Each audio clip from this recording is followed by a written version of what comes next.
Hello and welcome to Rolling with the Punches. Today is Sunday the 22nd of February and we are reacting to the UFC on Vegas 19 Blaydes versus Lewis card. Wow. Lots to talk about from last night, a lot of finishes, a lot of action. So as usual, we'll be going through our 5 rounds. Let's get into it. Yeah, absolutely. I mean, we should kick start with the main event. Come Yes. on. Yeah. My boy, what did I tell you? Yeah, man. So Derek Lewis won by knockout, I think 126 of the second round.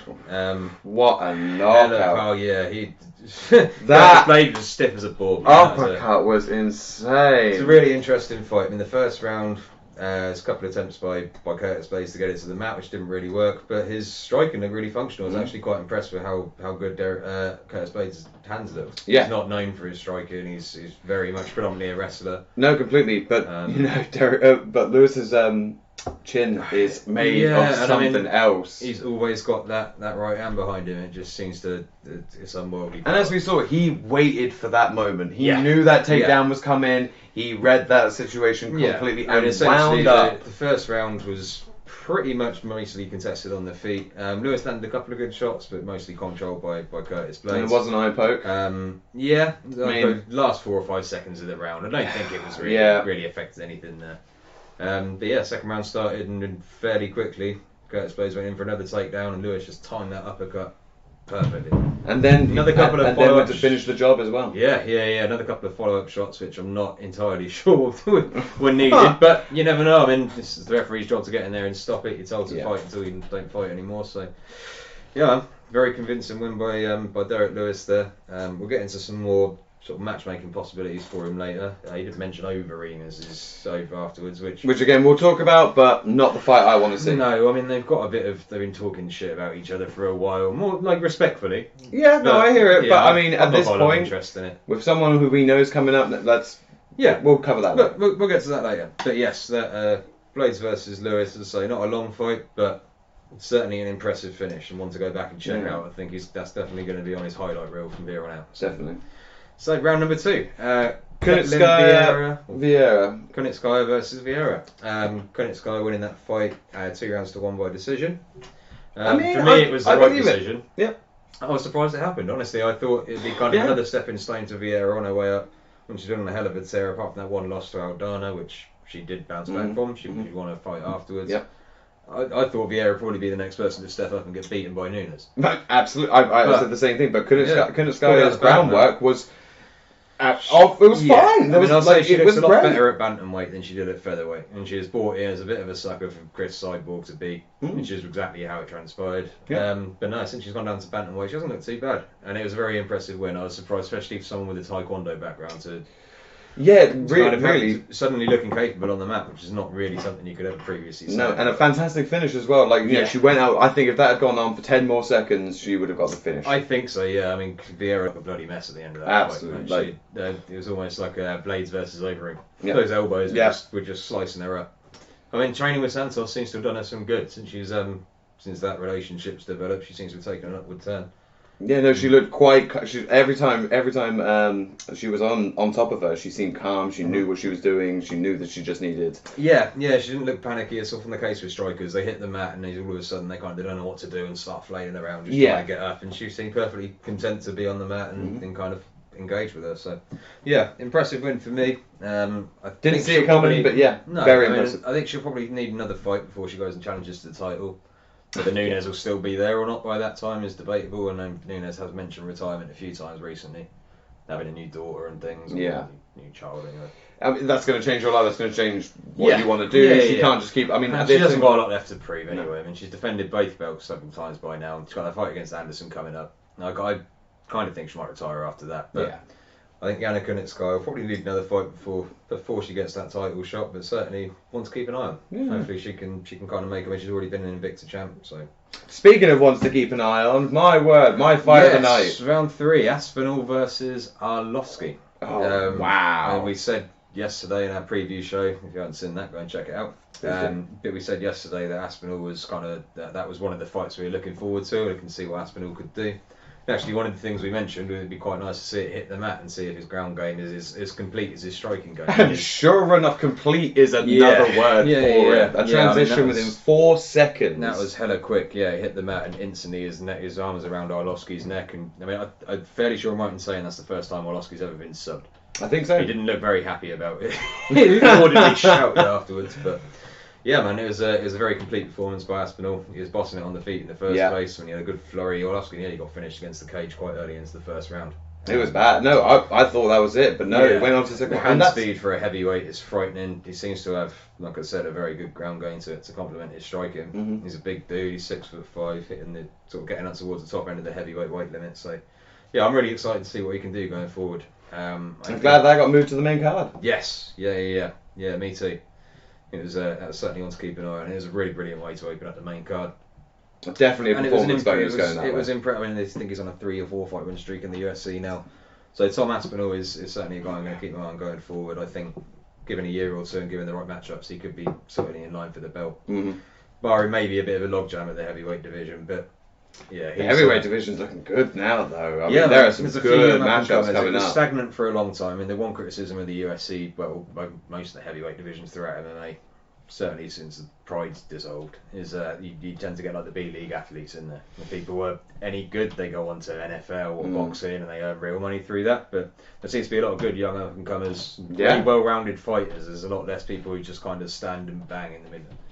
But, I mean, Derek Lewis gets away with it. Well, yeah. But no, I'm really excited to keep an eye on it. I think given the next over the next 18 months or so, it's really going to hot up. We just need this logjam with Stipe Miocic and Jones and Ngannou to clear up at the top of the division. Yeah. They are fighting in the next couple of months. Hopefully if one of them comes through that fairly quickly, that Jones fight can get booked and we can get it all out of the way. But we'll see. Round 4, the rest of the results on the main card. Not a lot of name value in them. But there was a lot of exciting fights. I think only 4 fights all night went to decision. No, it was absolutely stunning. Every single fight was after finish. And to be honest, even the ones that did go to decision were not bad fights. No. It was, in terms of I would have surprising you. It certainly lived up to that trope. That was a better fight night than pay-per-view last week. I wouldn't disagree. I'm sorry, to be honest, you kind of find that a lot of the times with the fight night cards because people are up. They're normally kind of up and coming in the UFC. They've not got a lot of sort of experience. They're looking to make a name for themselves. People let go a bit more. They're not ranked. They're not looking for a title shot. They're not kind of feeling that pressure. They just want to show something off. Whereas on the pay-per-views, you're normally looking at kind of higher ranked guys. They don't want to lose. You tend to get a lot more cagey fights. Granted, normally topped off by a title fight, but yeah, I mean, this is another one of those cards that it really did surprise you. I mean, were the name values missing? The action was all there. Oh, absolutely. But we mentioned the main event, the co-main event. Derek Minner beat Charles Rosa by decision. Not the greatest fight. There's a sort of a back and forth scramble for most parts. Yeah. Certainly more of a complete performance from Minner. I mean, normally he's a guy who goes in hunting for the subs or dies trying. This time he seems to be content with a bit more control. Yeah. So not great on the eyes as much, but it was good to see him be able to put that type of performance together. I agree. Let's see how it fares going forward. I mean, he's kind of battle worn by now. I think he's already had 36, 37 fights. Can't really see him hitting and making any impact on the title picture, but it'll be a fun action fight to watch going forward. I think, and again, another one to keep an eye on. The 1,000-year-old Alexei Oleinik lost to Chris Daukaus by stoppage. Similar to a few performances we've seen by Oleinik recently. To be honest, I think his chin and his speed is just not there anymore. Granted, he didn't get put down despite taking, I think, around 20 clean shots to the chin. Herb Dean stopped that one as standing TKO. But I mean, Oleinik nearly fell over afterwards. He was done for. He's mostly getting kept up by the force of being kneed and punched in the face. But a good win for Chris Daukaus. And to be honest, he's not really, although he has had a few stoppage wins, he's not someone who I've particularly rated. But this did seem to turn a bit of a corner for him. He looked driven. His striking looked crisp and accurate. Although he's not in the best shape, sort of to the eyes, he looks a bit kind of overweight and out of shape. But he's got the power to go with it, so maybe him versus Tom Aspinall. Potentially. Next fight. I mean, Aspinall was calling out the winner of any of the other heavyweights on the card. Can't see him getting Derek Lewis. Sergey Spivak, maybe that'd be a good fight for him, but I would rather see Garner that of fight. interest. After see, they're both on 3 win streaks at the moment. This is the perfect time. The only thing is, I think the Spivak fight might be more likely in that the UFC don't tend to like putting 2 young contenders against each other. And I think where they're kind of viewing them, I think they've both got exactly the same record now. Actually, I think they're both 10-2-0. I think they might try and push that fight back for a kind of a little while in the future. But there's options there for him. Yeah.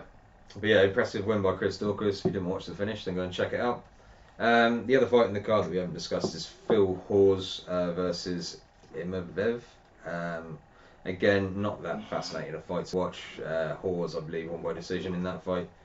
Reasonably dominant wrestling performance, but certainly didn't give you a lot of talking points. No. Nothing else. It showed his progression. It was good. Still. I think he can kind of slowly climb the ranks that way, and we'll see what his ceiling is eventually.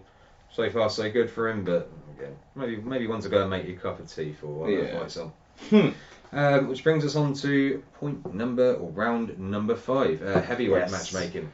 You're right. Well, as we were saying, the heavyweight division is looking really, really good at the moment. There's a lot of really good fights. There does seem to be a fair bit of order to it. So we already have Miocic and Ngannou. So the champ versus the number 1 contender. They're booked to fight, I think, some point in the next couple of months. Yep. You then have Rosenstruik is fighting Cyril Gane, which is number 3 versus number 6, I believe. So that fight's coming up soon as well. That one I'm actually really interested in. Gane is another one who's looked like a really solid prospect. We'll see whether he can keep it going. I mean, it's certainly going to be a bit of a step up for him, but yeah, I mean, Rosenstruik carries that power kind of the same way Ngannou does, but he's a lot more technical. But we have seen him been knocked out before. And Ngannou has, if nothing else, he's got a complete game. He's a very technical striker. He's got a few subs on his record, so it's not like he's completely oblivious on the mat. So that one I'm looking forward to, which I think leaves Blaydes and Lewis, who fought tonight. Blaydes weirdly called out Alistair Overeem afterwards, as we mentioned. Now, I know they've both been calling for that fight for a while, but for me it makes no sense. No, I don't see it happening either. Especially, he's coming off a recent loss to Volkov, I think, in the last couple of weeks. Especially when John Jones is, he's looking for that title shot. He wants it. Give him a taste of what heavyweights really like, and put him against Lewis. Why not? Yeah, I'd prefer to see that. I think the only thing is that Dana White has already said that Don Jones, as soon as he comes to the heavyweight division, will be next in line for the title. And I can't see Jones risking fighting someone like Lewis who can shut your lights out.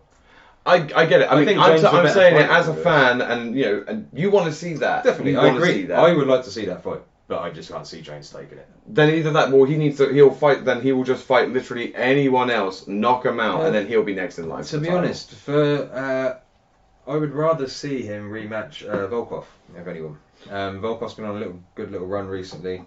The last fight, they have already fought before. Yeah, no, obviously Volkov. It went down for like 14 minutes. He was being Volkov pummeled. was winning 14 minutes and 45 seconds of that fight, and then literally the last 7 seconds, something like that, Lewis did good at that and landed that big right. But yeah, I'd like to see that fight rematched, and I think the winner of that fight could then go on and be the next title challenger after Jones. Keeps them both busy for the time being. There's no one else particularly there for them to fight. So that's what I'd do. Which then leaves Curtis Blaydes just coming off and this Alistair loss. Overeem, but I mean, I wouldn't match them up again. And I think this is going to be Blaydes' problem now, is he's almost got that Joseph Benavidez kind of syndrome, where he's clearly the top 2 or 3 guy in the division, but he's not the top 1. Yeah. I don't think really he's going to get there now. He's had too many setbacks to the guys in front of him. He needs to get back on the horse somewhere, but I think maybe taking a fight a little bit lower ranks might be a good decision for him now. But we'll see. Maybe wait for the Tom Aspinall and Chris Daukaus fight to play out. Both of those came through fairly unscathed, and I would imagine they'll have a number next to their names. I mean, Tom hasn't. I mean, all of his fights so far haven't lasted past the first round. Apart from this one went is the first slightly into the second round. This one, but yeah. I mean, that tends to happen with anyone who finishes fights quickly. The second they start getting up against high ranked guys, you can't just keep flatlining. Well, let's see it. I want to see it. Unless you're Francis Ngannou. But yeah, plenty of fights playing out in the heavyweight division over the next couple of months. As I say, Gane versus Rosenstruik, I believe, is next weekend. And Ngannou versus Steve Miocic is, I believe, in March or early April. So we should have a bit of clarity then, but yeah, really looking forward to it. It's an exciting time. After having so many kind of old aging dinosaurs for ages, it's nice to have a few young up-and-comers and a bit of clarity. People calling out each other out in the division. Yeah. So we'll see how it get on. But when we get closer to the fight, we obviously will react to it as normal. We'll involve you guys in it. we're going to wrap it up for today, guys. It's been lovely having you with us. Please join us next Saturday for our preview of the Rosenstruck Garn card. Oh yeah, it's going to be a good one. Anything else you want us to cover or any questions, please stick them down in the comments. And if you like the channel, then hit like and subscribe and hit the bell icon to be notified of more. From me, Bez. And from me, Quinn. As See you always. later, guys.